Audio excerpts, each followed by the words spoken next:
Guys, it seems like just a minute ago. It was just a minute ago. I'll tell you, RC, I don't know how you're feeling tonight, but it feels like I just got off the air and I'm ready to do it again, and it's not a bad thing. Hey, if my voice holds out, I'll be all good. I ran in the door. Annalise going on a little, when your kids are old enough to go spend the night with friends and stuff. She's back there packing for a weekend, and it's all good here, man. I choked a sandwich down, and I'm ready to go. I tell you, y'all talk about some funny stuff on your show. I've enjoyed listening to you guys over the last couple of weeks. I just got to share with you and just pay a little special thanks to my wife tonight. She makes, I'm telling you, Randall, she makes the best chili I've ever had. And she made a big pot for the Super Bowl this weekend, and I've been eating it all week. So I went down, got a quick bowl of chili. I am recharged, ready to go. And, this is the fun part, right? This is where we get to talk about whatever we want. Freestyle. So, I think this is the first year we're not chained, or the first week we're not chained to football. Super Bowl's over. Great game. We'll talk about it a little bit, but, we won't dwell on it a whole lot. I mean, kind of nice to take a breath away from it. I mean, I played my first high school game August the 15th. So I am 6 months from football season. And, hey, we've got 1AA starting up here in a couple of weeks. So I just want to get away from it for a couple of weeks. Yeah. But we're not. I'm not going to let you get totally away with it because there are a few things. We're not going to talk so much Super Bowl, but there's some hot stove stuff I want to talk about. Hey, my part of my life is I'm going to know that stuff. So and that's the thing. I don't think people are talking about that. So that's part of the reason why we started to do this show. Do the stuff that, kind of the leftovers that kind of get left out by people that are, I'll say it, lazy, doing the mainstream stuff. So I do. I want to talk a little bit about some of these players on the move, but, really, I think you're a lot like me. I think you want to talk some baseball. I think you want to talk some college basketball. And, let's jump right into it. Who'd you watch this week, Randall? I spent my week in the SEC this week. I kind of some turns coming out of the league right now. Alabama's still red hot, but you just feel like, there have been a couple of times they've held bone by a toenail. I did take a peek out west just to see what is out there, and again, I don't know that I'm really impressed, but I kind of dove into the Big Ten because they're talking 10 teams in, and I'll be honest, I don't know a whole lot about them. I guess I'm more impressed with Michigan than I am anybody. Probably the most complete club, but not a club that I don't think is beatable early in the tournament. Yeah, I mean, they're probably the team. Now, listen, they're doing great things, right? I'm with you. Obviously being here in Indiana, I watch them more than I necessarily want to. But I feel like the team there with me is Iowa. I feel like anytime you got a big guy like they have there, and then the shooters that they potentially have, I think it's an interesting dynamic for teams to match up with. But I got to tell you, I think, it's funny. I sent you a text this weekend, and we really don't talk a whole lot. But I said, I think it's time to talk about Missouri. Yeah. Then they went out and lost by 21 points last night. Yeah, it's the SEC, my friend that covers the Pac-12 is like, the SEC's trash. And if you look at the records, you think they are. But I think there's a lot of good teams, not a lot of great teams. I really like that maybe the team we ain't talking about makes the deepest run in the SEC. Missouri laid an egg. It's going to happen. Absolutely. Tennessee up last night, 22 on Georgia. Held on to win by 7. I was watching some of that. Yeah. Georgia's not bad, though, right? Not bad. When you've got one or two really, really good players, you can be competitive. Right. I like what Missouri's done. The team in the in the Big 12, I'm trying to get a grip on, is maybe Texas. I really don't have a feel for Texas yet. Yeah. Well, I'll tell you, that's kind of my sweet spot, right? Let me ask you, before I give you my Texas analysis, how many rankings are fluid college basketball, right?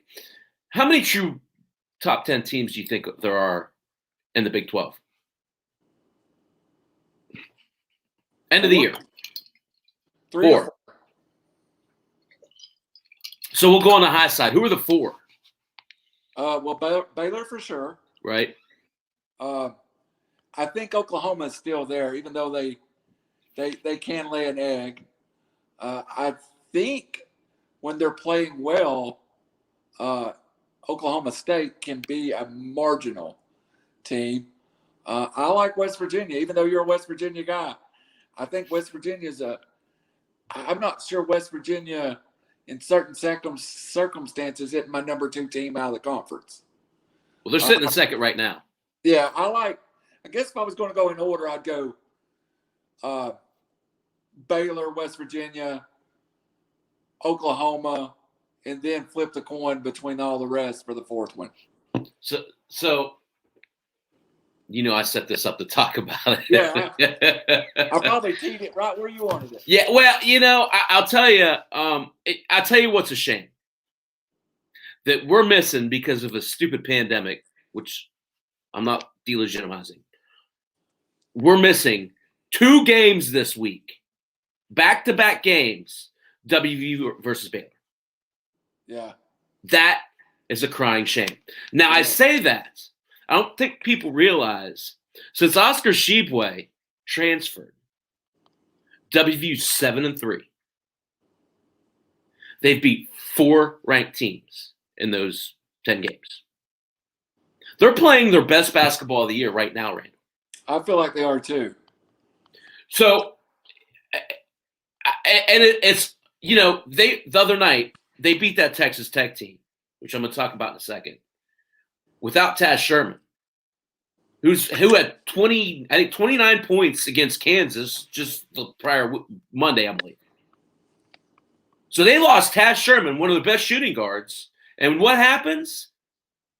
Sean McNeil steps up and drops 21 right in his place and wins the game for the Mountaineers. The Mountaineers are a dangerous team coming down this stretch, Randall. In the one game that I saw him play against Florida, and a lot of people give Florida love. Florida is scrappy. Florida's one of those teams. They're a hard out. Yeah. Now they beat Tennessee head up, and we're talking about missing 2 West Virginia Baylor games this weekend. Wednesday was supposed to be the rematch of Tennessee-Florida. Yeah. Instead they moved Georgia into the slot because Florida's under protocol right now. So it sucks, man. I hope that, anyway, I don't like to talk politics. I can't wait till we're playing full speed again. Yeah, I mean, too many good games are getting missed. Yeah, and even marginalized, right? Because we talked about, I think last week, we talked about, even when the Mountaineers came back from COVID, Culver wasn't full strength. Matthews wasn't full strength. So you're not getting a full representative sample of what that team's capable of. So you might have – it's just like Baylor. When they come back, they're not going to be at full strength. They've had 2 different hits. This is a respiratory disease. To think these kids are going to come back and automatically – now, in some cases, they will be able to be resilient. But in other cases, Derek Culver is a direct it was a direct result. I'm a grumpy bunny. Anyway, it's a direct result of COVID. And I think that's something that needs to be taken into account. And it'll be interesting how the selection committee goes with that. Moving forward, those teams, how they're seated. Now, back to the question at hand. In my opinion, the top 10 teams in the Big 12, Baylor, West Virginia, Texas Tech,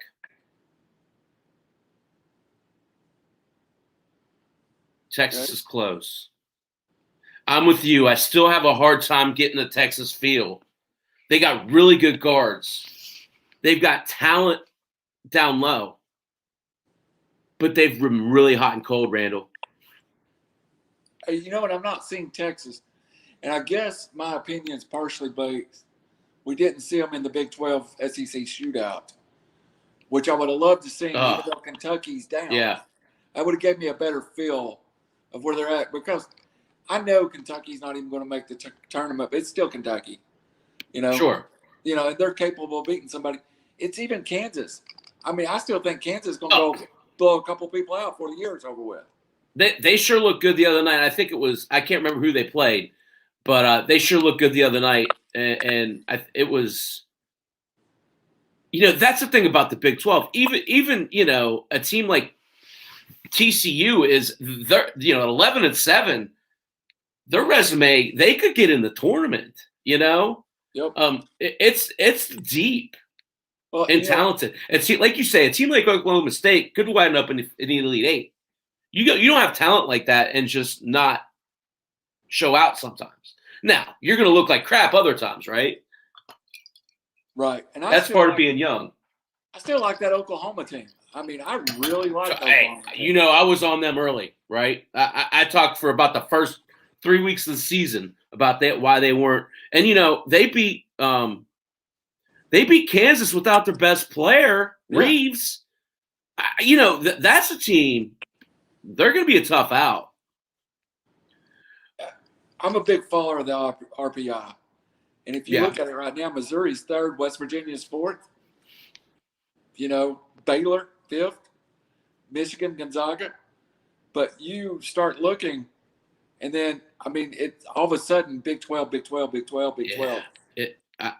And that's what, I'm on all these college basketball pages and stuff, and everybody's guy the other night, and I had to laugh because we were just talking about him.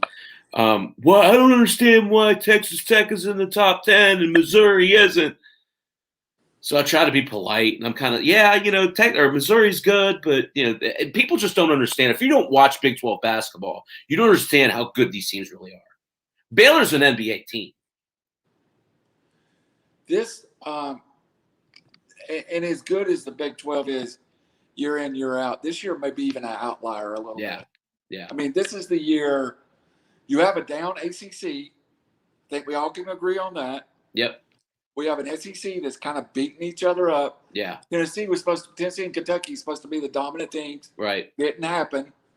The Big Ten, again, we said before we come on the air, they going to get 9 teams in, 10 teams maybe.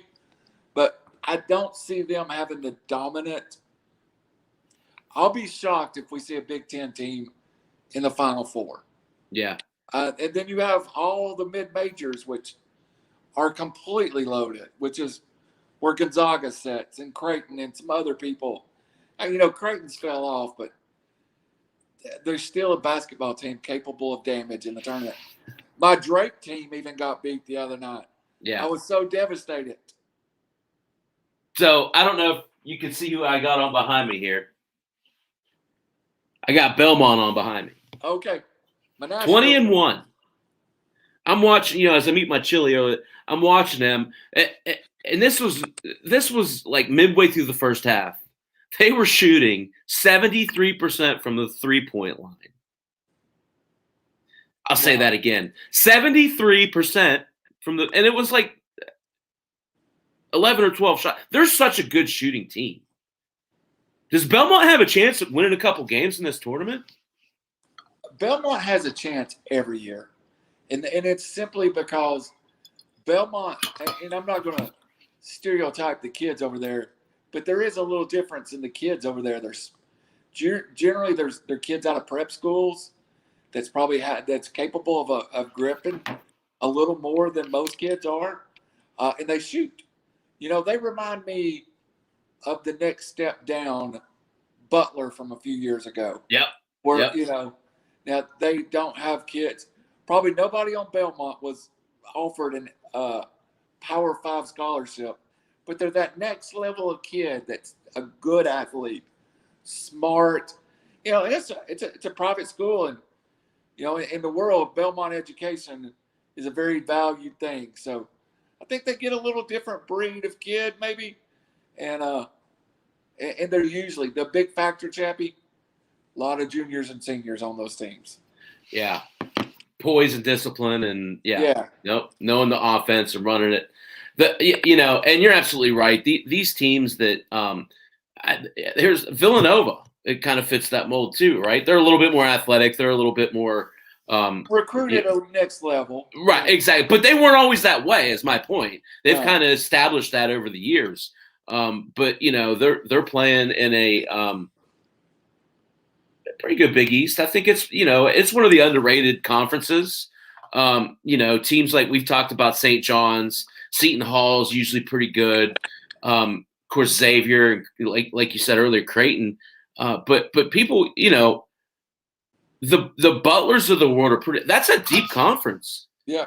And if you're 13-2 in the Big East, is that a team that can go deep to you? Yes. And I still miss West Virginia being in the Big East. I knew West Virginia had to move for football. Right. But there was such history with West Virginia in the Big East. It was so much fun. And you think about that team, that Pittsnogle team that went to the Elite Eight a few years ago. And, really, UConn's kind of disappeared out of that mix a little bit. But it's that Villanova, especially Jay Wright, does he not feel like – he's amazing. Yeah, he feels like those old coaches from the 80s, like Louis Carnesecca and Raleigh Massimino and all those guys up there that just did it year in, year out. Yeah, I'm with you. Now I'm torn, right? Because I absolutely love being in the Big 12 in both sports. It's absolutely week in and week out the most entertaining conference. Now I know SEC is great. I understand that for football they have this elite NFL talent, but the games to me are more fun in the Big 12. They have that faster pace, the more entertainment feel to them. But then in basketball, it's just getting to play Kansas every year, getting to play Baylor every year, having these. We have real rivalries in basketball. Just because of that whole thing. I don't know if you watched the game against Texas. I know you watched the game against Texas Tech the other night. That whole thing with Chris Beard at the end, that is such a cool. I got to tell you, Randall, I'm a closet Chris Beard fan. I'm a closet Texas Tech fan, and I think you know that, right? Yeah.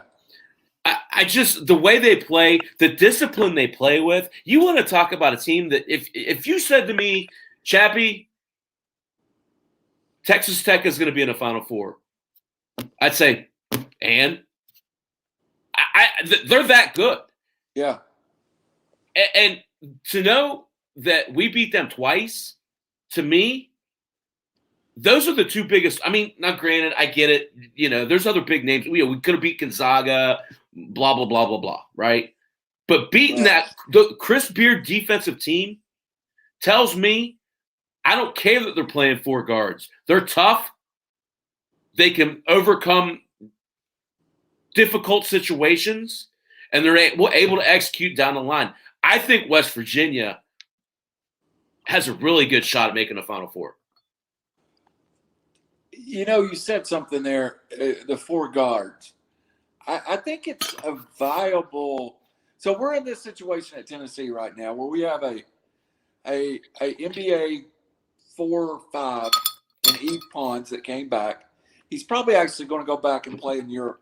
He's a French kid, can go over there, play as a native, get paid. We have a former All-SEC player in John Fulkerson. But I actually think we're better when we put the four guards that we do play on the field, on the floor. And, it's kind of that Texas Tech thing.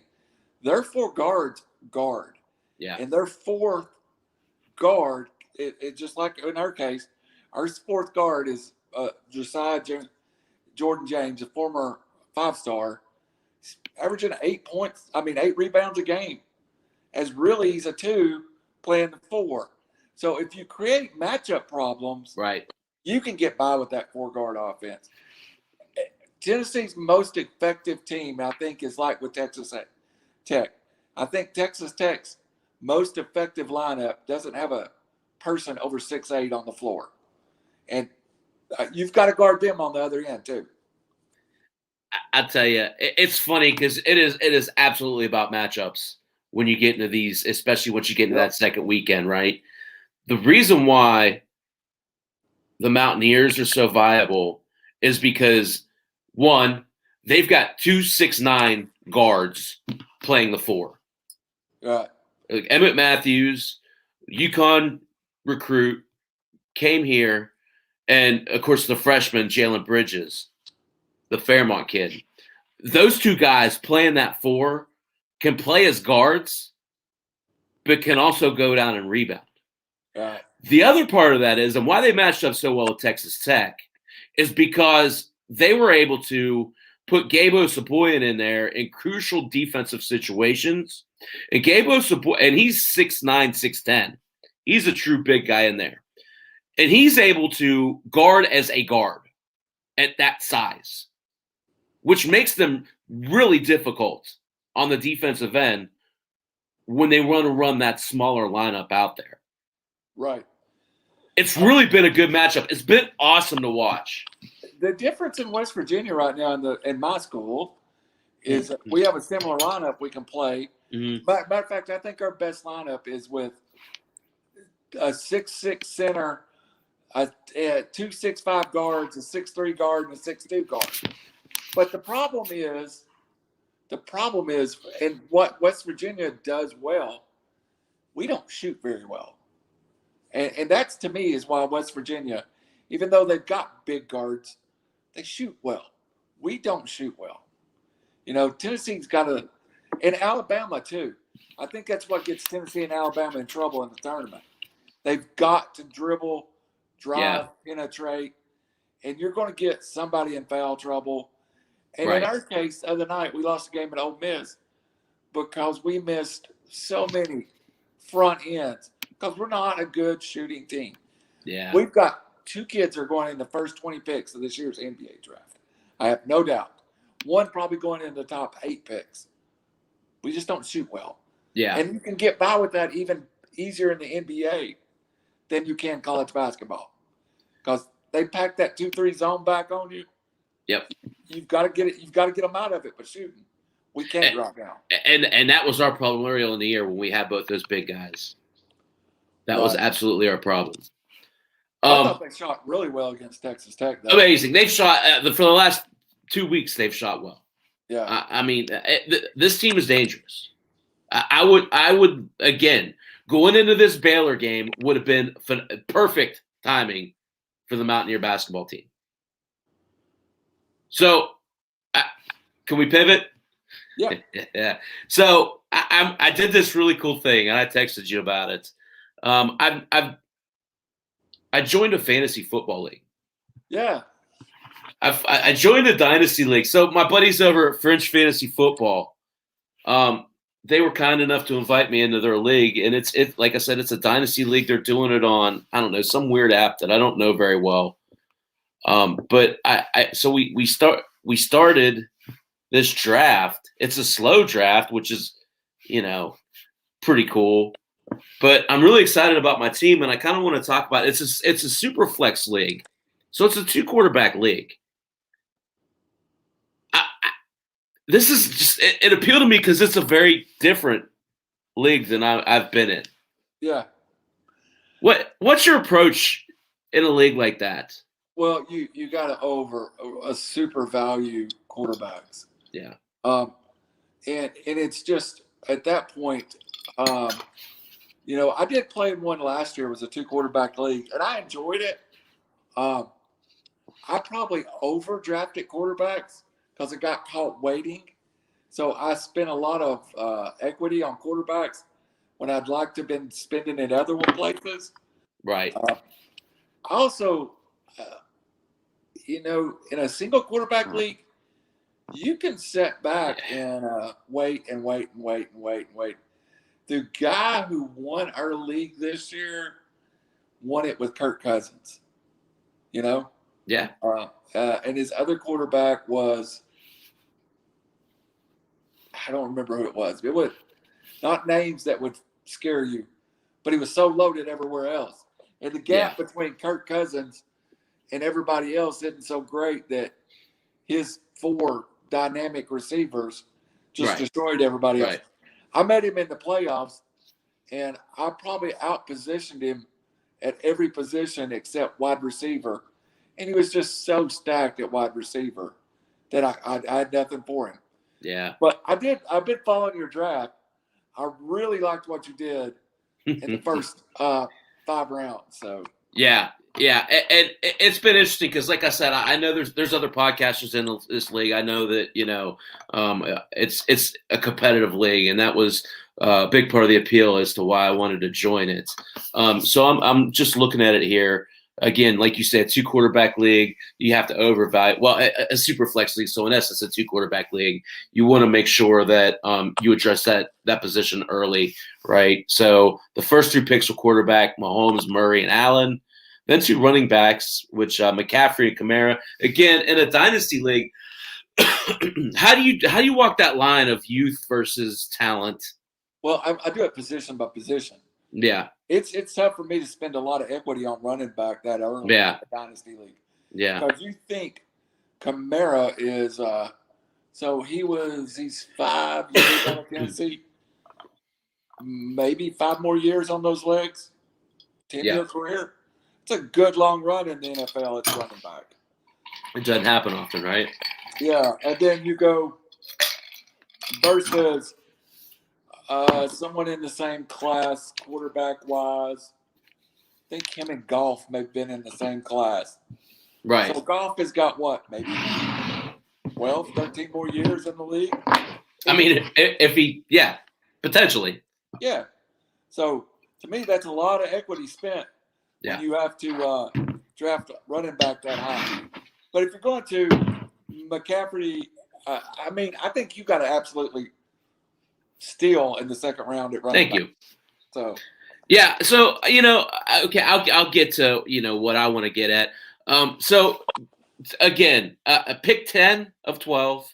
There were so Mahomes, Murray, Allen, Watson, Jackson, Herbert was all gone.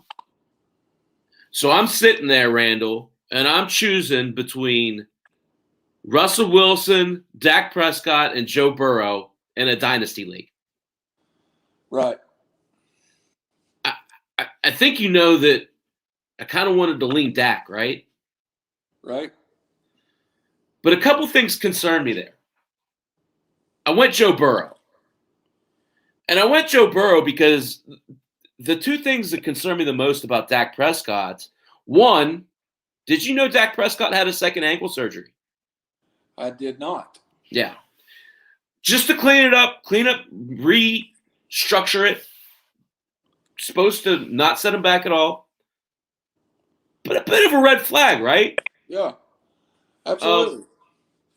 And the second thing that really concerned me, the Cowboys just did their fluff video for the next year.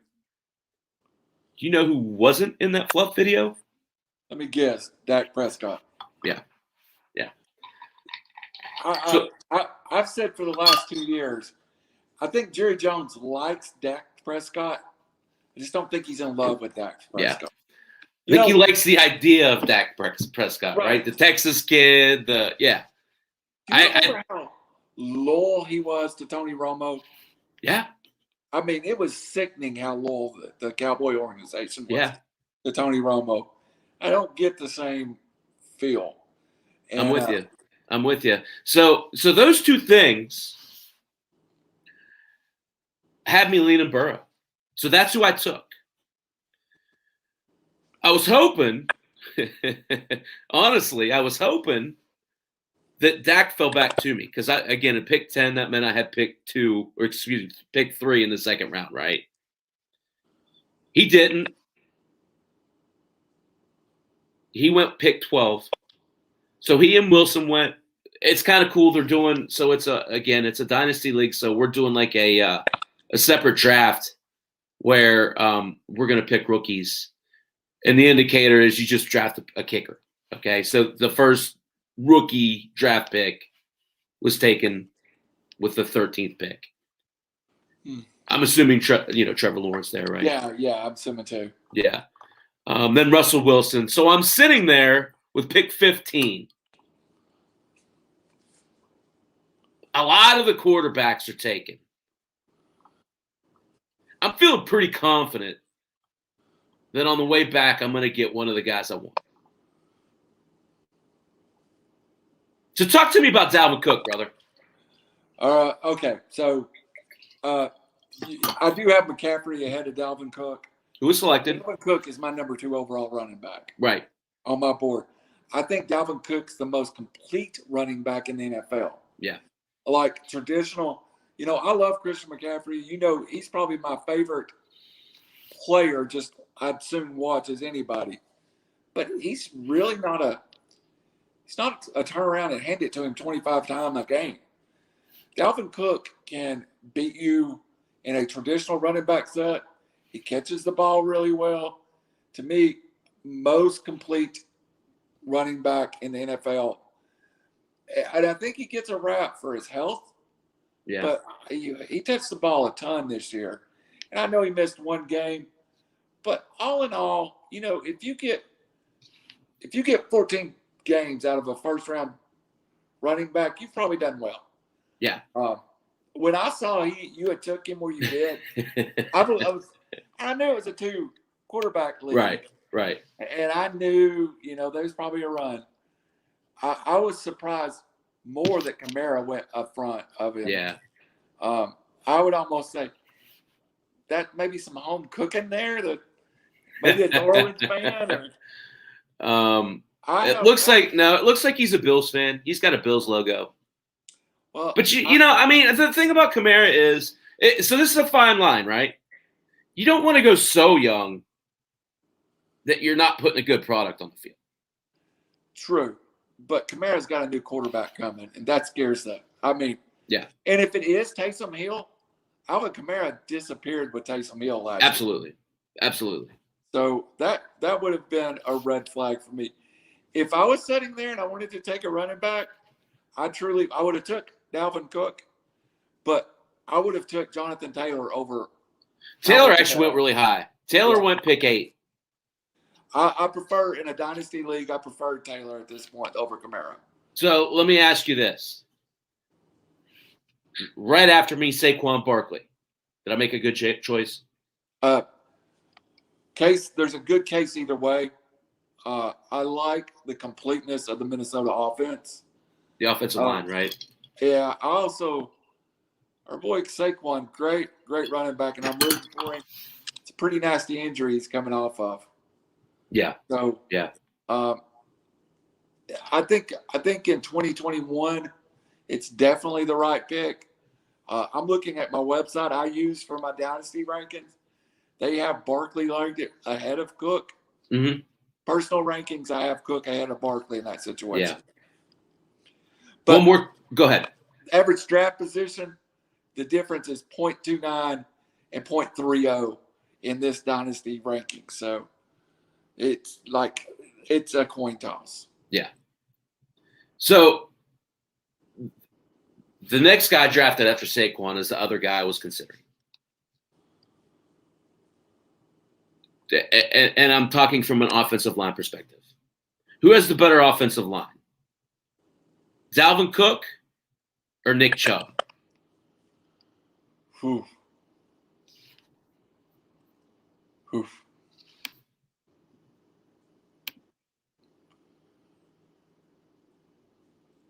I will go Chubb. Yeah. Who's the better back? I still like Cook, but yeah. That Cleveland offensive line, I'm going through it in my head. Amazing. It's amazing. Pretty good, isn't it? Yeah. It's not talked about enough. Well, and the only thing about Chubb, and I don't know if he's going to be out this year, next year, when, but until at least the 2021 season, Kareem Hunt's he's gonna steal a few carries here and there. I think we'll see Chubb become the clear number one again. Yeah. But Hunt will become more of a 2 in a more traditional 2 sense. But yeah, Chubb is the guy in Cleveland, but I prefer Cook. I kind of am shocked, and I know why, but that I haven't heard the name Derrick Henry Actually, I didn't. I just didn't mention him. He went 11th, Okay. so he went right after me. Okay. Yeah, I just didn't mention him. Sorry. Yeah. No, and that's a great point. Just for we're talking about that top tier running back. I'll tell you, just a side note. It's fun doing this when all these guys are fresh in your mind. Yeah. Because we have distinct memories of these guys now, right? If you look at the end of last year, Cook and Chubb were probably the number 1 and 2 backs in the league. They were cooking late. Yeah. Absolutely. So, I want to get to some of my other picks, but just going down through here. Cam Akers went 2-9. I'm a big fan of his. Thought that was really he teamed him up with Christian McCaffrey. I thought that was kind of cool. Pretty good move. That's a solid future right there. So actually, this guy's done a really nice job. I think this is Andy Fringe.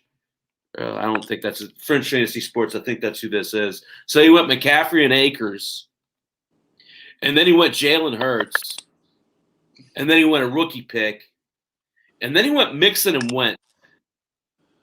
Not bad. What do you think about going Hurts and Wentz? I was actually going to talk about Wentz somewhere tonight. I'm struggling with the value that Philly's asking for Wentz. I am struggling with it, and I keep going.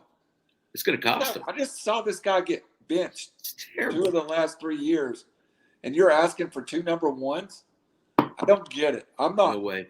I'm not giving. If the hot thing is the Chicago deal, I'm not giving 2 number ones. Then I've heard Foles and a 1 for Wentz. That sounds like if you want Foles back and you get a Wentz and you get a number 1, seems like you've got a lot for Carson Wentz to me. Yeah, I don't understand it. Now, my grandma always just say you want in one hand, you poop in the other, right? Which one fills up faster? I don't. I think ultimately Philly's going to be put in a scenario where they're not gonna they're gonna have to take what they're given because clearly they want to go with Hurts, and I think that's the right move. I do too. Again, the kid earned it. Yeah. I did not think he was an NFL level quarterback, but I was wrong. So I guess my question is, I guess here in Indy they're talking about the Colts wanting compensation back for those picks, aside from Wentz. So say you give two first-round picks back and you get Wentz and Zach Ertz. Does that sweeten the pot enough? It puts it close. Yeah. I actually do not understand how Philly soured on Zach Ertz. It's crazy, isn't it? Yeah, 16 months ago, that was the guy that was in the conversation with Trump and Kittle, and now he's not in their plans, and he's 29 years old. It's insane. And you saw it last year. I mean, Goddard was clearly the guy they wanted to include in the offense, and I was like, well, are they just tossing it in on Ertz? Well, and Goddard's a good ball player. Yes, but so's Zach Ertz still. Exactly. Just because you use one doesn't, I think you drafted 2 tight ends by design. Yes. Then you just forgot to use them. Yeah. I'm with you on that. If you could get Ertz out of there and they undervalue. And Wentz, that's worth 2 first-rounders. I mean, if you're getting like a throw-in back or something like I think that's what ends up happening there. Because the Colts love their tight ends. Yeah. To me, that makes more sense than anything I've heard. Yeah. So you heard it here. That's what I'm calling. I don't know if I'm going to be right. I've been wrong plenty in my life. Boy, that gets Indy really close, don't it? It certainly changes things. And I think it gives Wentz a new lease on life. Of course, he has that relationship already built in with Wright. There's going to be very little transition there. I think that just makes a ton of sense. Sometimes a very good player gets lost in a system, in a city. Yeah. We don't see it as much in football, but in baseball, it's almost like a great player that's struggling, ship him out, move him somewhere else, and all of a sudden he finds himself. So here's what makes it make the most sense in my mind. Wentz has a $25 million guaranteed salary next year. He carries a $34.6 million cap hit. Who can carry that? Well, I'll tell you who can. The Colts can. They're $78 million under the space. Yeah. It just makes sense. I mean, there are very few teams that this makes sense to do. And all of a sudden, you're looking at guys like T.Y. Hilton, Michael Pittman, Paris Campbell. It's a good situation. Ertz makes the wide receiver situation look a lot better. Oh, absolutely. So I hadn't heard. I've heard a little bit. I didn't understand that Chicago just seemed to be really lusting for Wentz, and I was like, Plus, Chicago's a tough place. I think Chicago. Yeah. I think going from Philly to Chicago is like going from the frying pan to the fire. Indy's a little different vibe. You could definitely, Indy's a place. They want to win here. Yeah, when I remember when I first started going up there in '98, it was the least NFL football city I'd ever been. So, but it still is.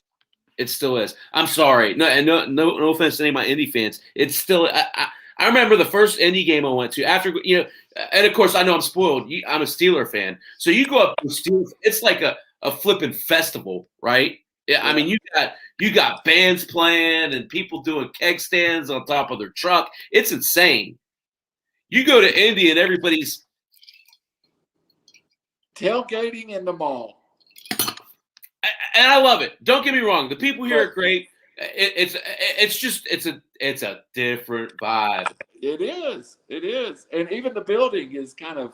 It's weird. It's beautiful, but it's strange, Randall. Yeah, I spent a lot of time up there when my boy was there. Yeah, it was. And before it almost, you just felt like it. And I guess the run they had with Peyton. Yeah. When he first went up there, you just felt like, hey, this team's going to move again. Yeah. I mean, the whole RCA Dome was a dump.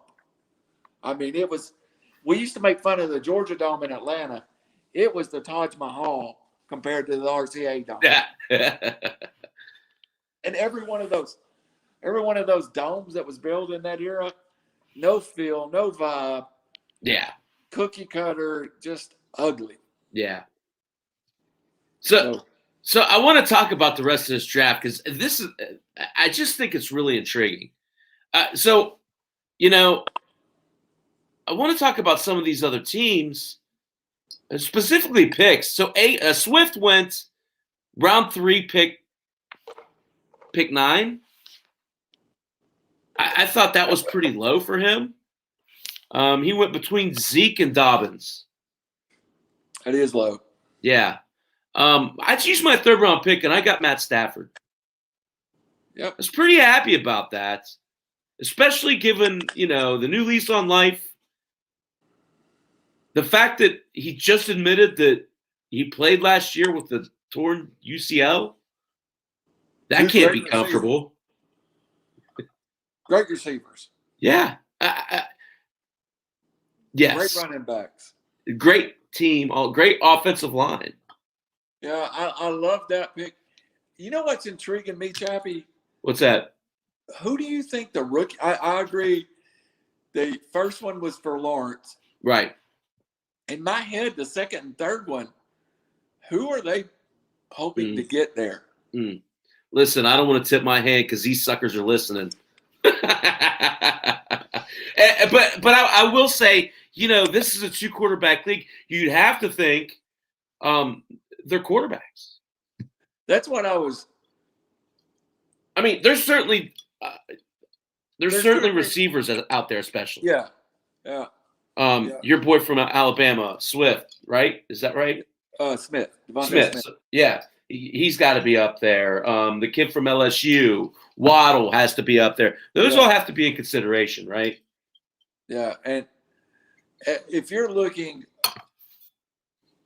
is receiver the easiest position to come into the league, or is it running back? I'd almost go running back is maybe the easiest position to walk into the league and make an impact.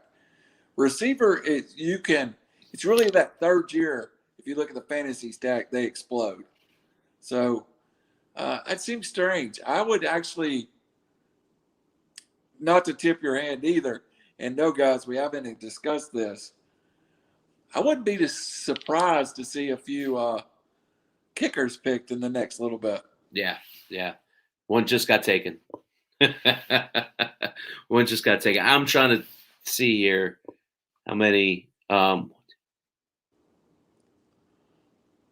7 rookies have been chosen.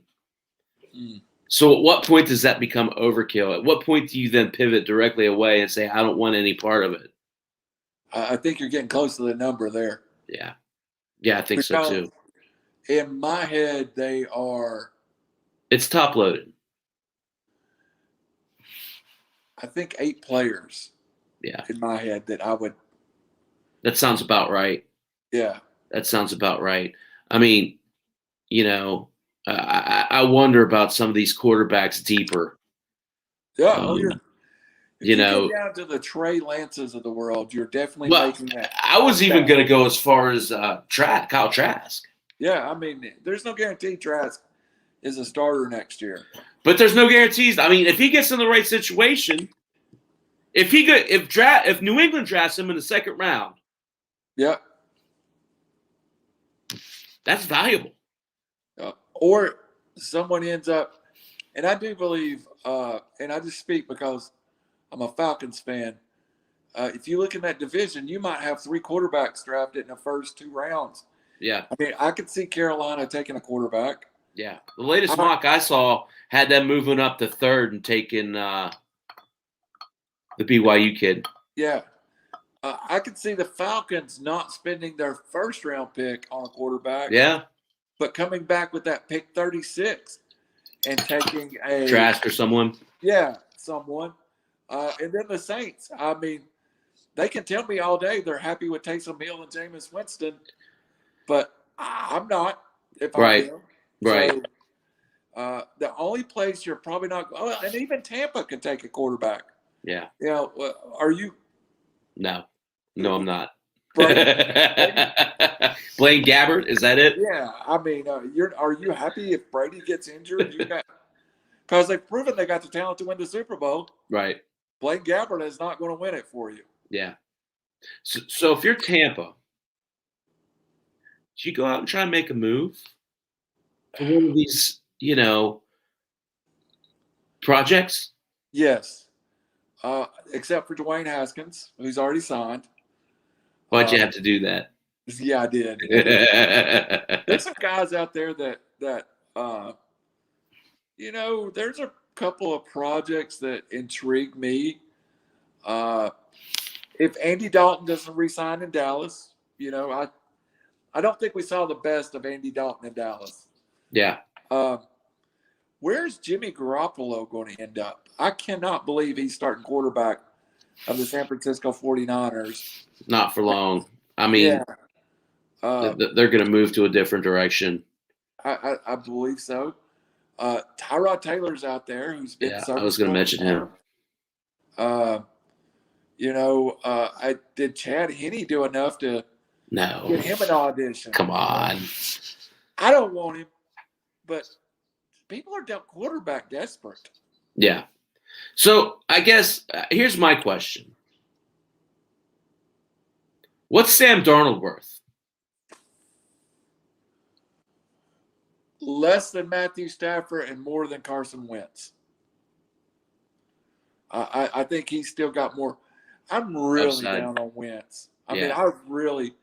He's fallen quite a bit, hadn't he? Yeah, and I almost want to give Sam Darnold a pass because of the Adam Gase factor. Yeah. He may be the worst coach in the last 2 decades. As far as it seems like it seems like he pretty much rebuilt the Dolphins by being so bad, and now the Jets are sitting there. And I still think there's so much draft equity at that pick. I still think keeping Darnold and trading the pick is the right thing to do.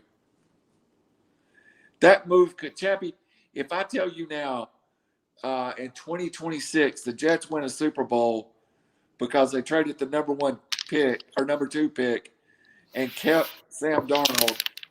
And then I've built a scenario where they build that roster with the picks that they get from that second pick. They Herschel Walker it, right? Yeah. It's the same. That's exactly where I was heading. Yeah. That's exactly. And what are you going to get for the number 2 pick? A lot. A lot. With the quarterbacks in this draft, a lot. And the teams that need it. No, I'm with you. And I'll tell you, I don't know if it's worth it.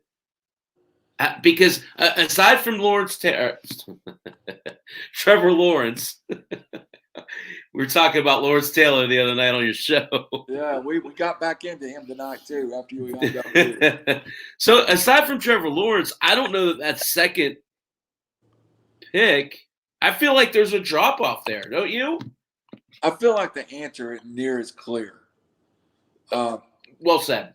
I think Justin Wilson could be great. I also think Justin Wilson could be a bust. I think Zach Wilson could be great. I also think he could be a bust. Trevor Lawrence is the guy. Here's how me and my buddy explained it. We were having this conversation. Trevor Lawrence does not have the most upside. He has a huge upside, but maybe Justin Fields has even more of an upside. Yeah. But that floor between Justin Fields and Trevor Lawrence is way, way different. And with Trevor Lawrence, I think the worst you get is a mid-pack serviceable quarterback in the NFL. Right. Kirk Cousins. Worst. Right. The worst situation. With Justin Fields, Zach Wilson, Trey Lance, I almost feel more comfortable that the floor is higher with the next group, the Mac Jones and the Kyle Trask. I love Mac Jones. Yeah, I know you do. I do. I've drank that Kool-Aid, Randall. If I wanted to take a quarterback, I think I would either want Lawrence at 1 or Mac Jones as a mid 1. I think the Patriots and Mac Jones it would be perfect. So, I hate it. Yeah, me too. But I mean, how could you be worse in my mind than a Patriot and a Alabama graduate? No, yeah. It's a bad combination. But, and I'm also interested to see what the Bengals are going to do at that pick 3 to help your guy out. Yeah. You've got to get him some help. Either protect him or get him a target. And if you don't protect him with 1, you better protect him with 2 or 3 and maybe more. Cincinnati has $45 million to spend. They need to go get somebody to protect the kid. Yeah. You needed to get an established offensive lineman, and you need to draft another wide receiver. The kid from over at LSU. The left tackle, the left tackle from the Ravens is available. Yep. There's some high-end tackles that they could go get. Yeah. And get him his own running mate. Get him Jamar Chase. Give him something. There's familiarity there. He's got some pieces, but he still needs more. Absolutely. So I was 1 pick away from getting T. Higgins. Oh God. So just real quick, and then we can move on. So 3rd was Matt Stafford. I then came back in the 4th with Keenan Allen as my wide receiver 1. 5th, I had James Robinson. We've talked about him. And the 6th, I got Amari Cooper. I really like your running backs before you picked them up. Yeah. The value, if you tell me you got your running backs 1 round earlier, you could almost make a scenario that your quarterbacks and your running backs can be flipped and flopped. Yeah. You've probably got first round value out of your first 2 picks, and you've probably got second or third round value out of your third and fourth pick. It's hard for me. I will definitely say I think Stafford's a second round pick. Right. I would probably move Keenan Allen up to a third round pick. Yeah. Unfortunately, he's the Mr. People just forget about him. All he I does know is they kick do. footballs. Just forget about him. Yeah. Got a pretty good little quarterback out there himself. You're darn right you do. So, and I think the coaching match is great. I think that's going to be great for him. I do. You know, yep. I like the Amari Cooper pick. And I say that because, so just for perspective, and I'm not talking smack on this guy, CeeDee Lamb went in the 3rd round. I got Cooper in the 6th. Yeah. Yeah. Well, it's everybody's new toy versus everybody's little bit of older toy. Right. And City Cooper's a great wide receiver. It's going to have a great career. But over the next 5 years, I'll take Amari Cooper versus CeeDee Lamb. Yeah. No, I totally agree. So you feel like, just high level, I'm good with Keenan Allen and Amari Cooper. Yeah, I think so. Yeah. I'm good with Robinson and Cook. I love your running backs, man. Yeah. Again, this is fun. I know I'm working with some pretty talented guys here, so this really just I wasn't expecting to get into this, Randall. But it's one of those situations when you get matched up in a 4-money league where it's on League Safe and you're going up against podcasters and people that know what they're doing, and it's a different format. How do you pass it up? You don't. And you know what? And I have a home league that is the most frustrating home league. It's the only league I play in this year. And I play with a bunch of guys, and I love them to death. And they are high novice players. Yeah. Can't beat them. I cannot beat them. And it's never a logic to it that all of a sudden the guy this year that won the league loaded up on the Buffalo Bills. And I was just like, hey, okay, if you think you can do it, next thing I look around. And he's won the league 3 of the last 4 years. How can I criticize him? Yeah. It makes no sense to me what he does, but it works every year. So, the thing to me is, and you know me fairly well now, been friends for a couple years. This time of year, what am I talking about? Baseball. Yeah. So it's kind of got me thinking, I'm able to multitask. But it's got me in a couple different silos, and I think it's really neat because what it's like I said earlier, it's a recency bias, right? You actually remember these players a lot more. It's a lot more recent than say when you do it in August. Right. So it's been neat. Yeah, it's that's an interesting draft. I'll send you something offline. I don't want to talk online. Okay. They may be watching. So I did want to.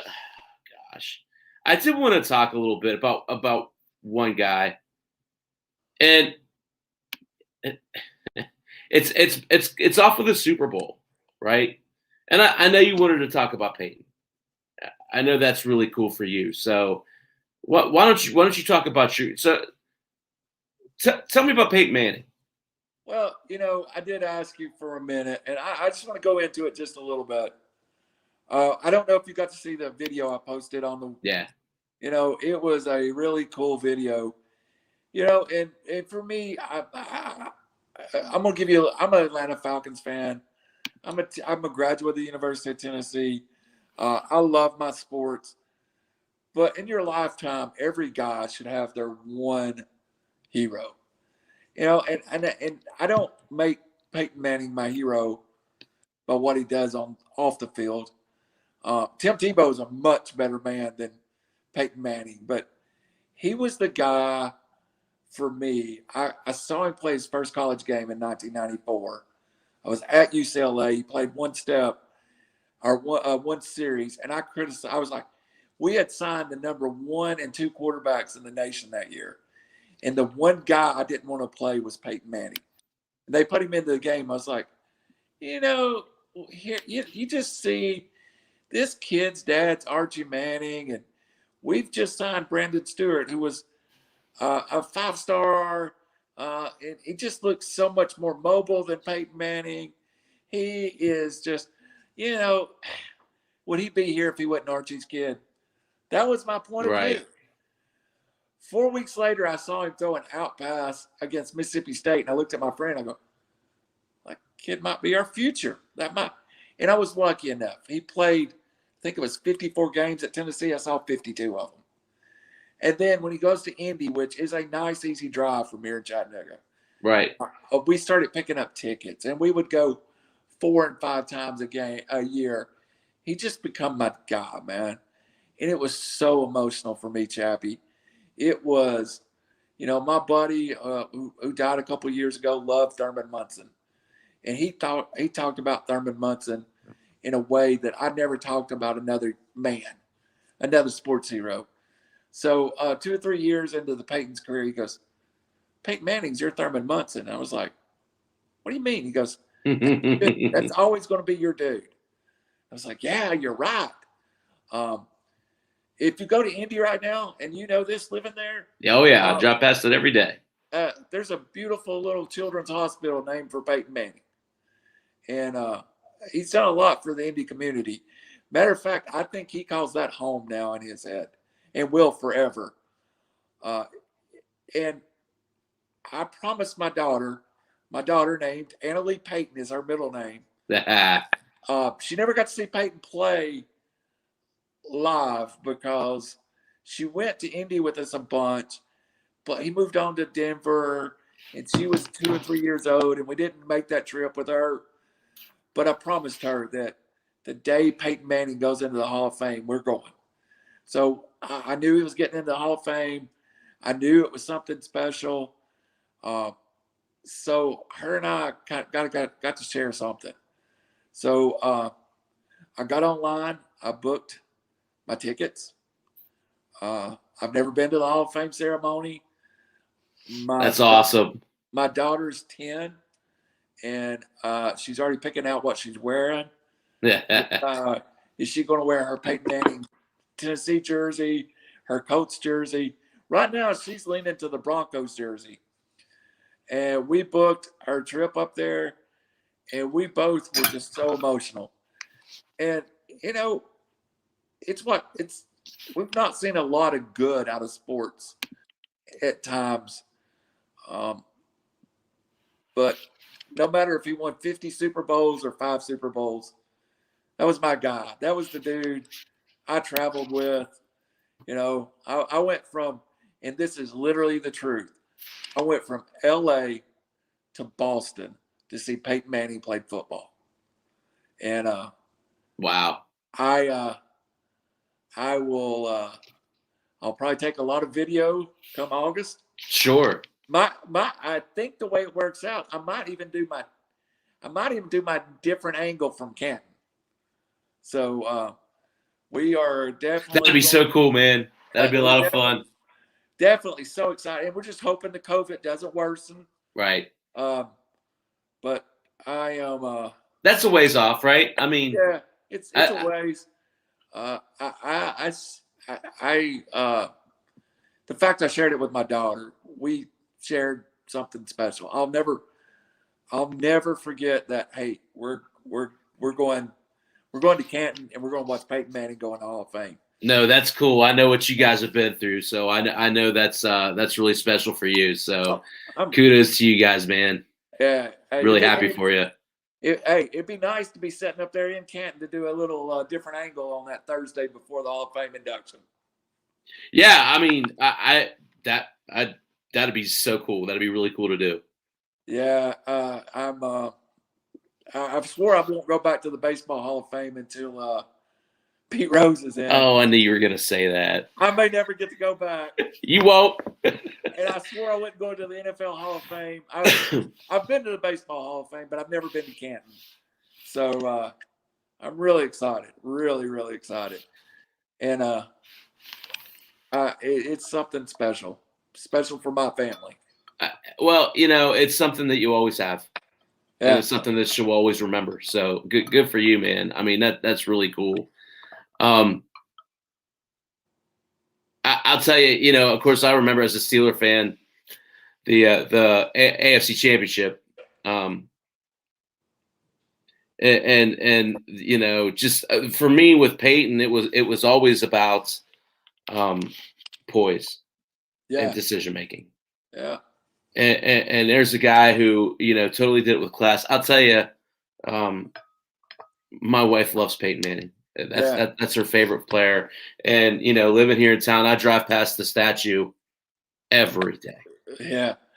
Hey, everybody, and you never know what's going to happen. For me, I was 32 years old when I saw Peyton Manning play football the first time. Yeah. But as soon as I saw him play, about a month later, he was like, "Oh, that's my dude." Yeah. And it's not been pretty. I mean, losing the Heisman to Charles Woodson was a heartbreaking, because my school has never won a Heisman. Right. So, I mean, even though the national championship that year, we lost to Florida, you were like, Peyton Manning is going to win the Heisman. And I mean, I bet you they sold 7 million Peyton Manning Heisman hats. As soon as it was announced, I burned mine in the backyard. I was so angry. Couldn't beat Brady. He ran into this generation's greatest quarterback. A lot of people had that problem. Yeah. I mean, got to 4 Super Bowls, got really embarrassed in one. Had one of the better stories of the Super Bowl at one point, too. I think his last Super Bowl win is about as good of a way to go out as you can go out. Absolutely. And not many people get to do that. Yeah. That was my spill. I just wanted to get out and I wanted to share with everybody our plans. And So one other thing. Peyton Manning's a pretty big philanthropist yourself. You said he's nowhere near the man the man Tebow is. There's a children's hospital in this town. Yeah. Oh, he's done a lot. He's done a lot of good things. So, being here in town, his impact is he has a big impact. Yeah, he does. The only reason I use Tebow was because I know he's built like multiple hospitals overseas. It's hard. That kid builds a hospital every time he gets a chance. But yeah. So in this town, he lived in Chattanooga for a while. Okay. And I even was at a D1 gym, and when he was coming back from his neck surgery, he was working out 5 foot from me. And Chappy, just out of respect, I didn't bother him. Yeah. I mean, it was like, he's here to do work. It's right. not like he's here to he's trying to get ready. He's trying to come back from a neck surgery. No, that's awesome. And I watched him throw that day, and I left and I cried. Yeah. Because I didn't think he'd ever play again. Yeah. So. Hey, so I got some breaking news. All right. Trade was just made in my fantasy football league. It is my pick. Oh, let's go with it. I want to just talk a little analysis here and just kind of discuss kind of my mindset on some of these players that are available. First off, so like you said, we are at rookie pick number 7. You said you had 8 rookies. Yes. Without divulging who that is, because there's no way to know if that 8th person is truly going to be available or not.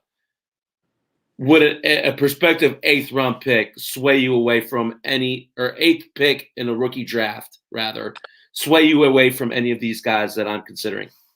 Okay. So, again, given that it's a super flex league, and I'm sitting on Joe Burrow, who I know is recovering from a pretty significant injury. Yes. And I got Matt Stafford, who I'm quite confident in. Yes. Do you take a chance on a guy like Sam Darnold, on a guy like Ben Roethlisberger, or a guy like Tom Brady? Do you like any of those guys? I do. I actually would probably kick myself in the ankle for saying this. I like Darnold. Yeah. I Yeah. really think he's a bounce back candidate. Okay. And according to the way the rookie draft falls, they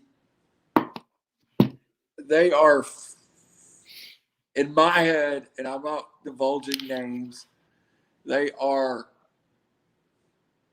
4 quarterbacks that I think is already off the board. Right. There's probably 2 receivers off the board, and Any probably running backs? one. Any running backs? I would think 1. Okay.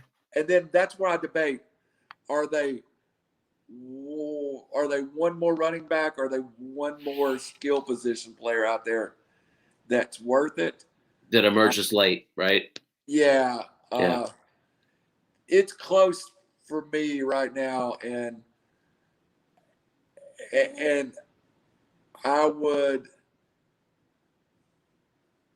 I think we've discussed this guy in this draft for you. Yeah. And I think that would be the one that would most likely tempt me to go past quarterback at this point. But okay, so you like the one guy that will not be mentioned over Sam Darnold at this point as the leading quarterback candidate. Yes. Okay. So let's go through some running back options. I got Kenyon Drake, who's a free agent. We don't know where he's going to sign. You got Ronald Jones. You got Melvin Gordon. You got James Conner, who's also a free agent. You don't know where he's going to sign. And you have Raheem Mostert. Who intrigues you there? Is there 1 or 2 guys that you single out above others? Mostert is a clear tier to me. Everybody above else, those guys. Yeah. And I think if the couple of the contracts wasn't kind of sitting out there undone, I think I would be tempted to bring James Conner up to that level too. But not knowing where he's going to be, it bothers me. So is Kenyon Drake. And I think it would be Conner over Drake, in my opinion. Melvin Gordon scares me. Yeah. I rode him this year, but he scares me. Yeah. It seems like an old 29 to me. Of course, I said that about Frank Gore a decade ago. Well, what do you think about Ronald Jones? I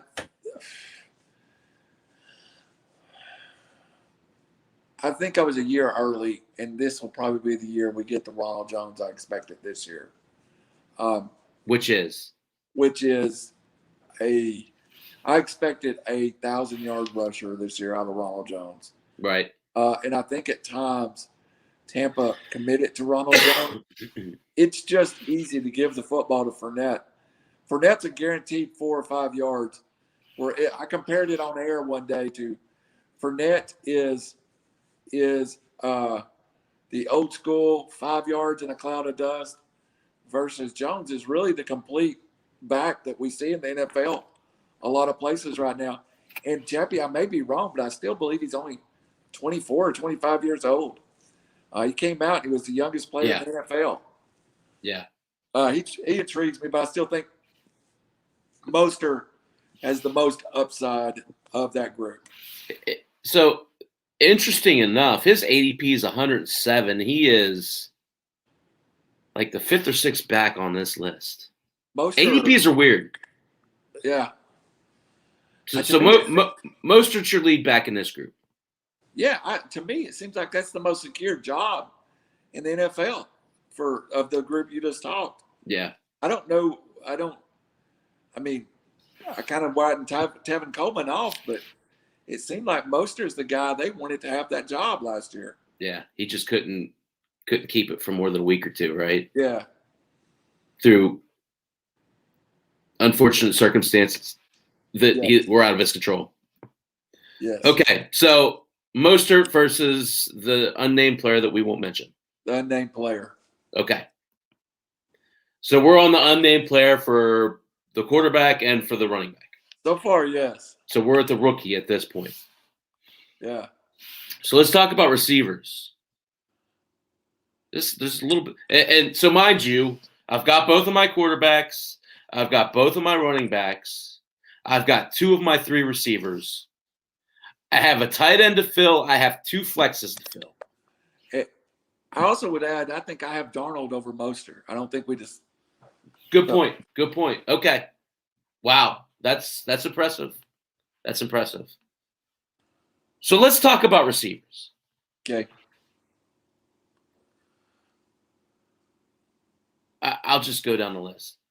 First guy on this list, Chase Claypool. Juju Smith-Schuster, Julio Jones, Cup of Cooper, Deontay Johnson, Robert Woods, Michael Pittman. I'll stop there. Wow. There's a lot, right? Yeah. There's more depth there than the other 2 positions. There's also a tier, Blake, I think, there with Pittman and Claypool in my head. Yeah. Julio. Are those guys Justin Jefferson-esque? Yes. And why Claypool got it done last year with a limited number of touches. I think Claypool really was a year early. I think Juju won't be there. I don't trust. I know. I don't trust where he's going. So Claypool has a clearer path to multiple touches.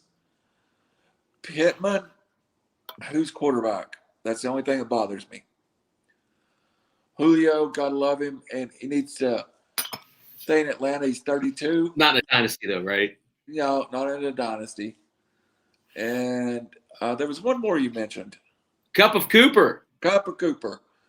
Well, just a little early for him. I mean, just a little early. I mean, it's a PPR, I assume. Yeah. You know, I love those guys in PPR leagues. I love the 104 catches for 850 yards and 5 touchdown guys. Am I wrong to say that Claypool and Pittman may be the biggest? And both of them are second-year players. Right. Best talent available. Let's go it that way. Right. Best talent in the NFL. From a dynasty perspective, right? Yeah. If this were a redraft scenario, it might be different. Yeah. It probably would be different. Yeah. But in a dynasty scenario, yeah, it's hard to think of much more upside than Chase Claypool. Yeah, and the thing about the player that won't be mentioned now, you don't have any guarantee he's going to be there at 8. Right. There is I think the player that I label 8, I think this is about the place for him. Right. But that is definitely the player that shall go nameless is not my 8th player, but I think he may go off 8. Right. I agree. Yeah, and if you could guarantee the player that will go nameless versus Claypool, right? Boy, that's a tough one, right? It is, right? Well, the other thing, you don't know where he's going. Yeah. And to me, that's what slants the deck in the other direction. So let me ask you a question. Going back to you, what if I was going to give you what's Claypool's stat line in 21? Yeah, there's a lot of variables there, right? All right, let me ask you this. Let me ask it a different way. Over or under 70 catches? Let me ask you this. Is Ben there or is Ben not there? Ben is there. Over. Yeah. And you would go under if Ben is not there. Yeah. Yeah. Not by much. I mean, I think either way, he's a focal point of that offense. I don't see a scenario where the Steelers cut Ben and don't bring someone in. Yeah, me too. A guy like Darnold, to me, makes a lot of sense for the Steelers. I don't know that it will happen. Of all the scenarios, you'd love to see them take Watson, but there's no way in hell that's going to happen, right? A guy like Teddy Bridgewater just doesn't seem to make a whole lot of sense. To me, they have, Ben's willing to restructure his contract. I feel like they bring him back, and I really do feel like they get another player who's able to get off bump and run coverage to go beside him. And that goes a long way in making that offense whole again. More so than a running back. And let's throw this out here too. And it's your pick, so I'm not breaking anything. Nobody knows. When you play fantasy football, there's part of you wants your guy. Of course. You want the right guy, though. Yeah. And you don't want to reach for somebody. But to me, a Pittsburgh guy sitting there with a Pittsburgh guy number one on the board. Yeah. It's hard for me to tell you not to draft. If you tell me player that shall be named versus Claypool, I take player that shall be nameless. With the risk of player that shall be nameless, I take Claypool. Yeah. So let me ask one more question. I'm with you. You draft Claypool here, assuming no other rookies get taken. I come back in, I don't know, it's like 11 picks. Do you take that rookie pick and throw the dice? Yeah, because even if it's number 8, I think it's worth it at that point. Yeah. Because your guy. I have my starting lineup filled out. Yeah. I just need a tight end. Yeah. And if you're not getting Kelsey or Kittle or Waller, the rest is a crapshoot. Yep. So I think I take Claypool, and then I think I throw a stake in the ground the next round either way, just in case somebody slips. Because you know they will. And the worst case scenario, too, I said 4 quarterbacks. There's probably going to be 5 first-round quarterbacks. So the worst case you come out of this draft with, if you throw a stake in the ground, is a quarterback that's not a starter that will be a starter down the road. The right quarterback. Yeah, right. That's the thing. When you put your stake in the ground, you're basically saying, I can scout talent better than you can. Yeah. My next tier, though, probably, and I think we can pretty well figure out my tier has probably another 2 quarterbacks in it. And then it probably has another 4 skill position players. Yeah. And I don't think you can lose if you get quarterback 5 or 6 or skill position player 8, 9, 10 at this point in the game. Right. Because let's face it. It's harder work, though. Yeah. This quarterback class is super deep. And I don't think anybody's got a card held on that table to take 2 quarterbacks. It's all personal preference after Lawrence. Yeah. Oh, yeah. Absolutely. So again, I say it, and he won't. If I'm rating quarterbacks, it's Lawrence, Jones, Fields, Lance, Wilson, Trask, and that's way opposite than everybody else. Yeah, I put Fields over Jones. Yeah, and there's. But aside from that, I think you're right. I mean, I'm not as big a fan of Kyle Trask as you are. Trask is the one guy I feel like if you end up with him, you got to be willing to wait multiple years. You better have some talent around him. Yeah, and you need him to wait.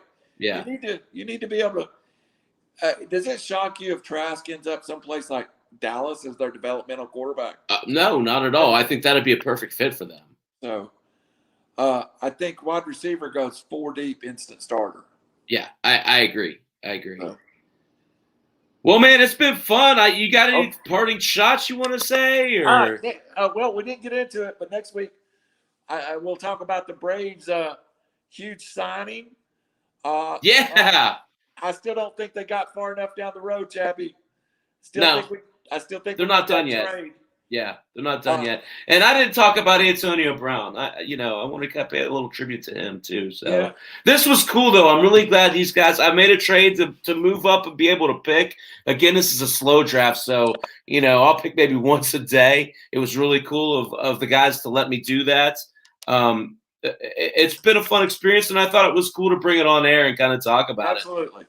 So.